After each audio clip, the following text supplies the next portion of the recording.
All right, welcome to Eucrasia MD. I'm your host, 401 Jake, along here with Dr. Richard Hopkins.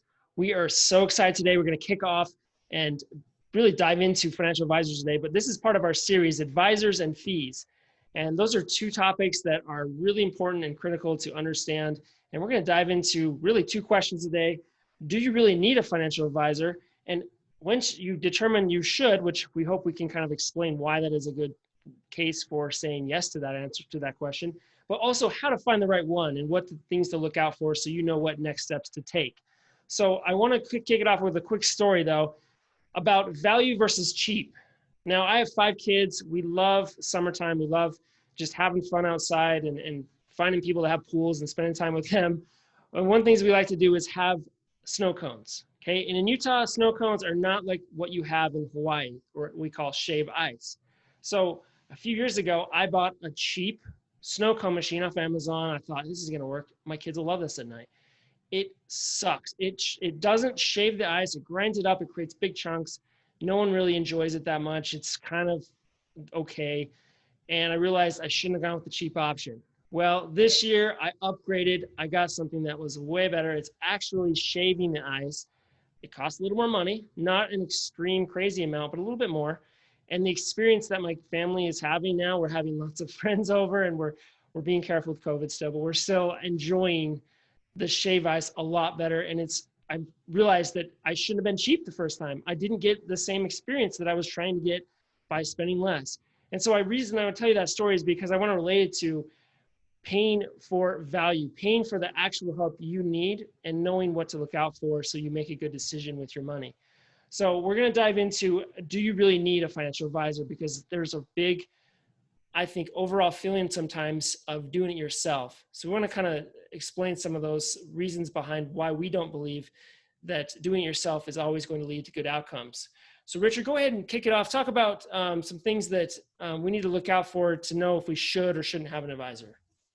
Yeah, I think, Jake, you have a good point. There's a real, there's been a real bounce back from financial advisors to, oh my gosh, I just need to do it myself. I can't deal with this industry that's making all my money off of me. And I think there's a real propensity for people to go too simple at this point. Target funds are awesome. I like target funds, but just to put your money in a target fund and leave it there and not have an advisor looking out for you, looking out for your entire portfolio, your entire financial life, your retirement, your current, your investing, your donations, all these types of things can be too simple. And the reason you bring that up, I think, is target dates are the default. So if you do nothing in your 401k, your money will go into a target date fund, which has the year closest to when you turn 65.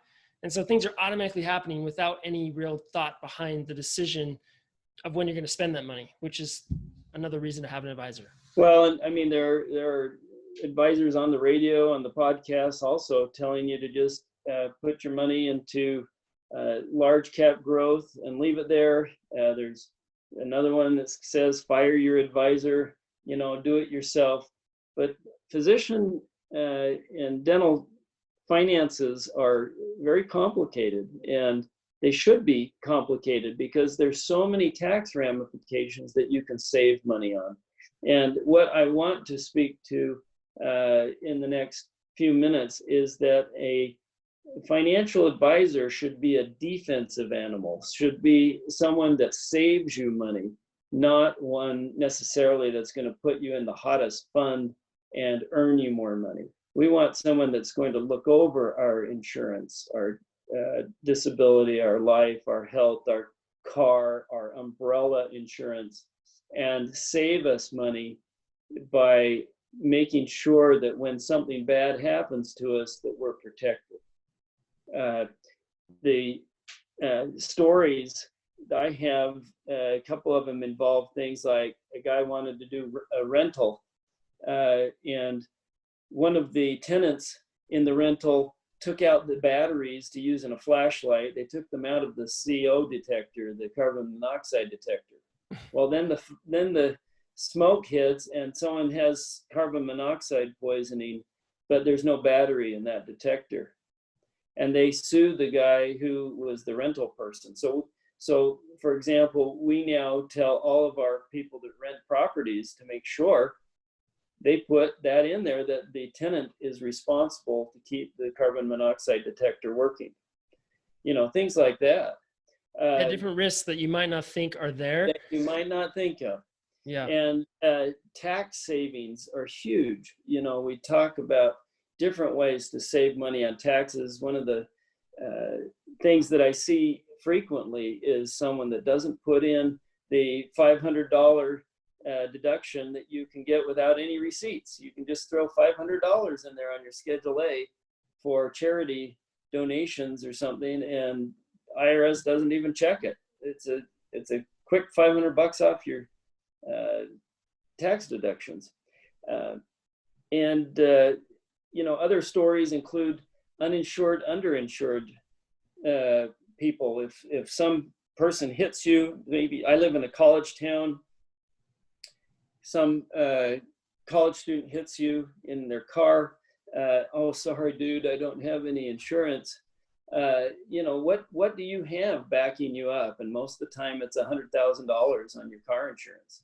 Well, anyone who's a physician knows that you can go through with $100,000 pretty darn quick. And at that point, you're paying for it through your personal accounts.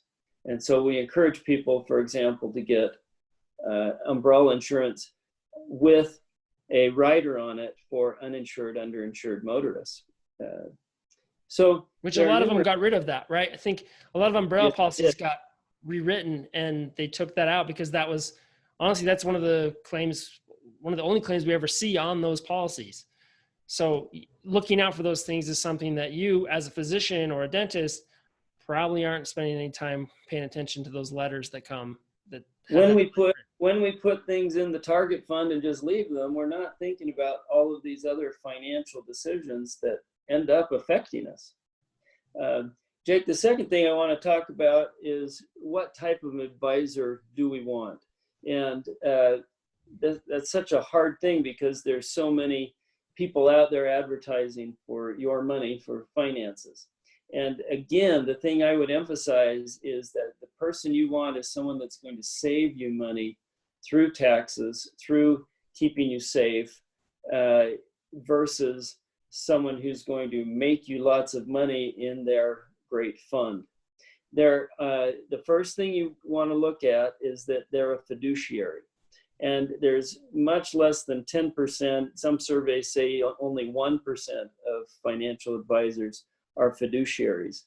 And a true fiduciary is someone that has your interest in mind. It's really unfortunate that the law doesn't require people to be fiduciaries because they can be putting you in funds that are good for them commission-wise, but not necessarily the correct thing for your situation.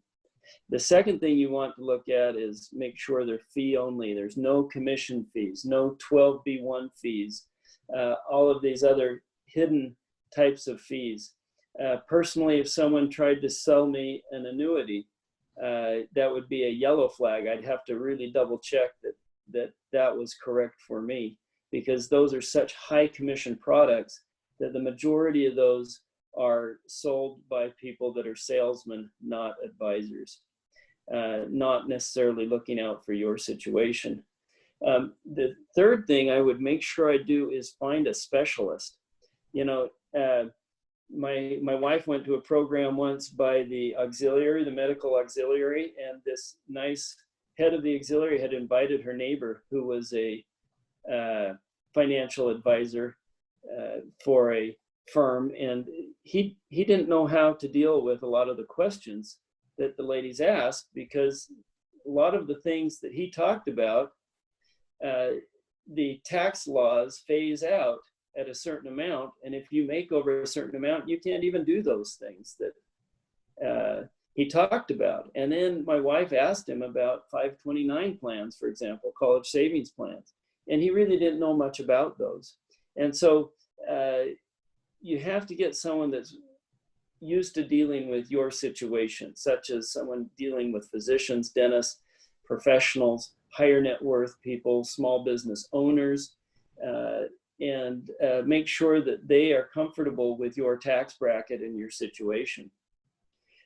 One of the things that you want to make sure you do is realize that you have a great offense in your job income.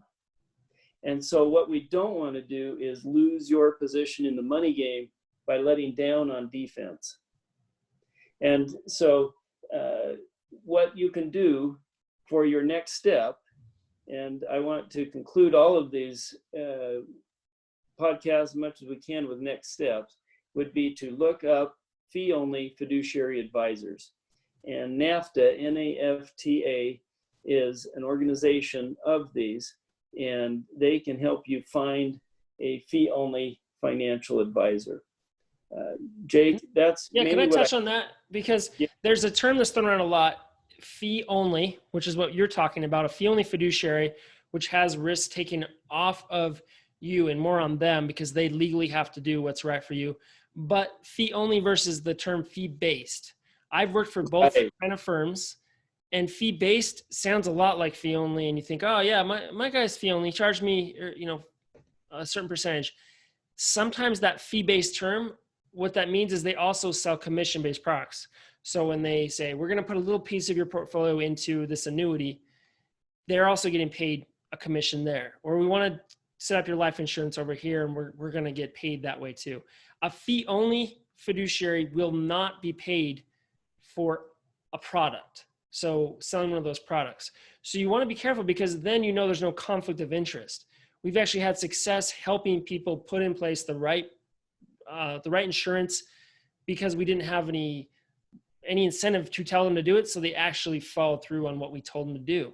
And what happened is there was a couple of families that really benefited because they had an event in their family that caused that policy to have a claim. And so knowing that the real intent or the real reason your advisor is telling you to do that is really important to understand.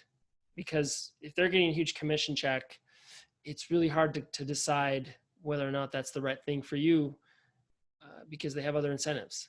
So knowing those terms. You also touched on being a specialist. I think that's key, because each scenario is a little bit different.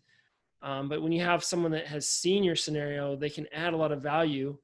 So you might pay, more or less or the same as someone else, but this person will bring a lot more value to you because it's the right solution, because they know what you're going to go through. They know how you structure. They know how you're getting paid. They understand, the headache that you have when you do your taxes each year and those kind of things. So those three things, I think, were really a good guideline. And so, like you said, finding one, look for those things: fee only, fiduciary, and a specialist. And then next steps, I think, just really taking a step back and saying, where do you turn for advice? Is it to your colleagues? Is it to your family? Is it to your neighbors? Like, know that you need to get advice from somebody that is going to do everything in your best interest, that you also have the ability to fire if they let you down, which is hard to do if it's family members. So that's always advice I tell people. Like, I don't do family with business. I don't think that can be a good scenario. And we see it a lot, and I get it. There's relationships there, but sometimes those can lead to harder conversations if things don't go the way as planned. So look for your advice in the right places, and do your due diligence and really research well. Is a key thing for next steps. But to kind of answer the first question before we wrap it up is, do you really need one? I full-heartedly believe yes. It doesn't even matter if you're just coming out of med school, coming out of residency, and you have no money saved. Having a coach, someone that helps guide you from the get-go, is even to give you more success down the road than if you have to try and fix a lot of problems that you screwed up on doing it yourself and Googling all your answers, close to retirement. So I absolutely yes. And then how to find one, we kind of covered that. So anything else to add, Richard? No, just that as a tennis coach, I've never seen a good tennis player come onto the court without having a coach around somewhere. It's just crazy that we take this thing that's most important in our lives, our finances, our safety, our insurance, our retirement, and we don't have a coach, that we just put it in some mutual fund and leave it. I think it's really important to have a second set of eyes, and I have many stories to prove that. Right.